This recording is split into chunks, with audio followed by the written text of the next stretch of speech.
Hey, I'm Mark Hunter, the Sales Hunter, and I want to talk about coaching best practices. Now, here's the situation. Every individual to be successful needs a coach. Look at professional football players, basketball players, baseball players, any sport, anything. They have coaches. We in sales need coaches. But here's the deal. It's not just a coach. You got to have the right coach. And I'm going to share right now 15 things that you as coaches need to be understanding so that you can coach your people better. Hey, regardless, if you're doing the coaching or you're being coached, pay attention to these 15 because they're relevant to how you do your job. Number one, understand individual needs. Coaching is not about taking a basic playbook and applying it to everybody. No, there's individual needs. Understand the individual. Understand their needs both professionally and personally because their personal needs are going to impact their professional. Their professional is going to impact their personal.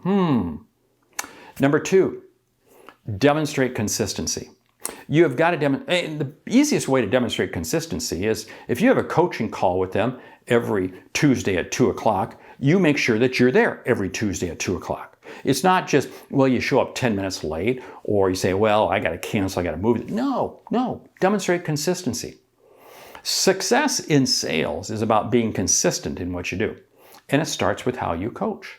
Consistency also is in terms of the expectations that you want back from the person you're coaching. If you normally want feedback, you want feedback. Don't sit there and say, well, I didn't really have time to look at this week. No, it's consistent. Number three, set clear goals. Not dreamy goals, not ambiguous goals. It's clear goals. Be concise. What is it specifically that you want them to achieve? What is it specifically you want them to work on? What's the time frame? How are we going to measure it? Be absolutely specific.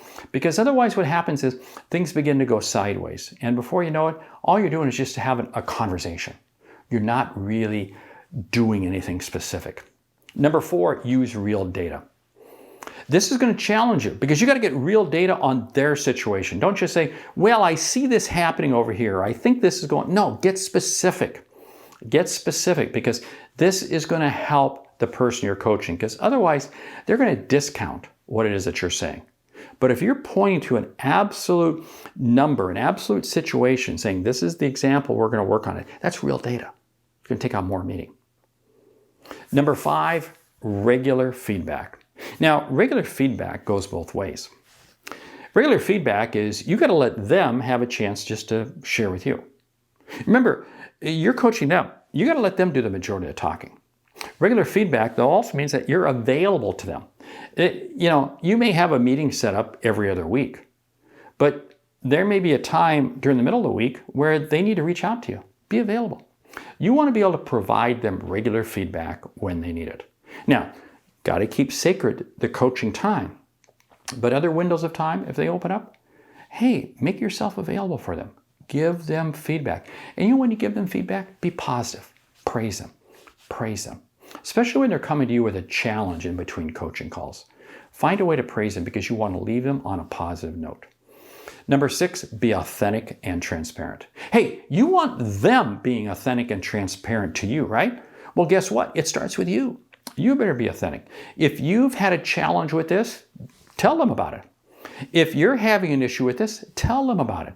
You want to be authentic in your emotions, in your feelings. You want to be transparent in how you see things happening because that's going to really cause them to be far more authentic and transparent with you. Number seven, confidentiality with everything.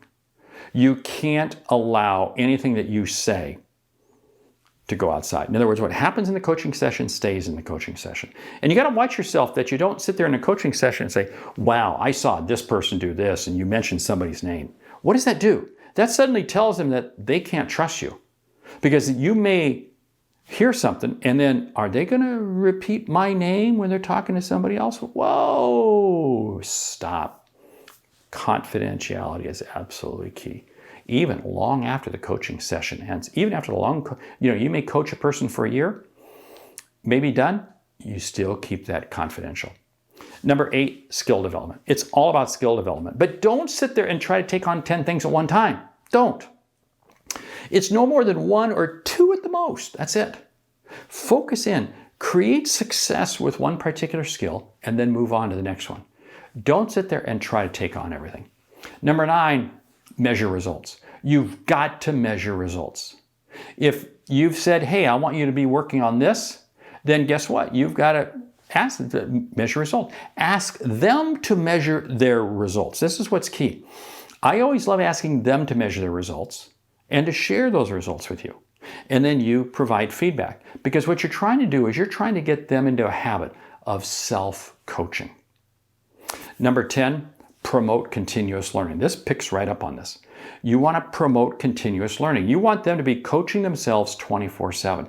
And you do that by saying, hey, next time you get done with that call, stop for a couple minutes and ask yourself, what went right?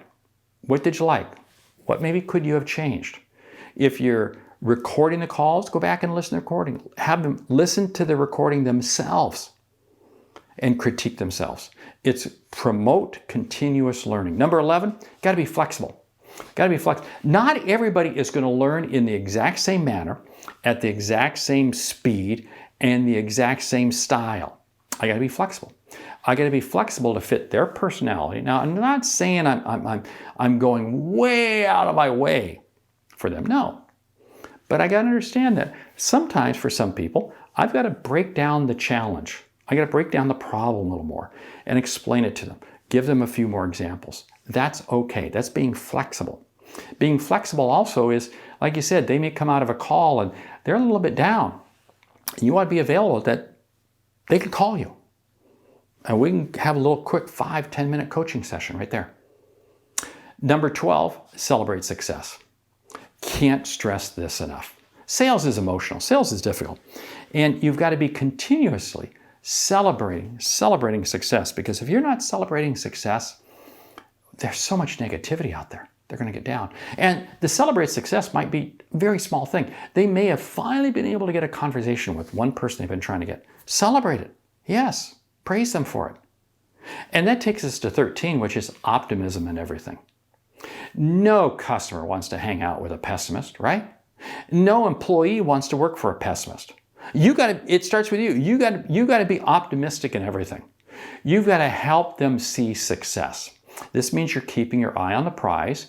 You're staying long-term. You're focused long-term. But what's very interesting is your optimism is going to rub off on them. Just as if you were a pessimist, it would rub off on them. So be the optimist. Be the optimist in everything, especially in tough times. Be the optimist. Number 14, teamwork. Teamwork. Hey, the person you're coaching is probably part of a team. You want them to understand that coaching isn't just between you and them, but coaching is with the whole organization. And you might encourage them to say, hey, who is somebody that you can share these ideas with? In other words, basically you start coaching somebody else. Who is somebody else that you can learn from?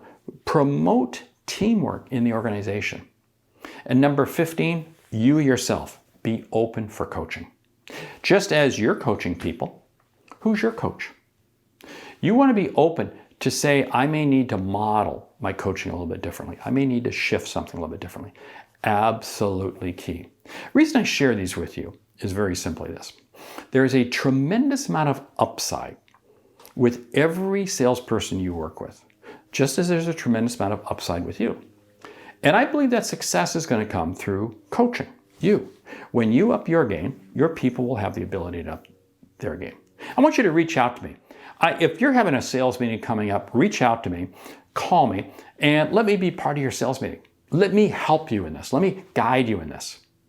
Especially if you're having a sales kickoff meeting. If you're planning a sales kickoff meeting, we need to talk. We need to talk right now, because I want to be part of it to help make next year absolutely incredible for you. Hey, jump out to my website. There's a ton of content there. The YouTube channel. I got podcasts, the Sales Hunter podcast, Sales Logic podcast, both different styles, different formats completely, but all designed to help you learn. My name's Mark Hunter, the Sales Hunter. Great selling.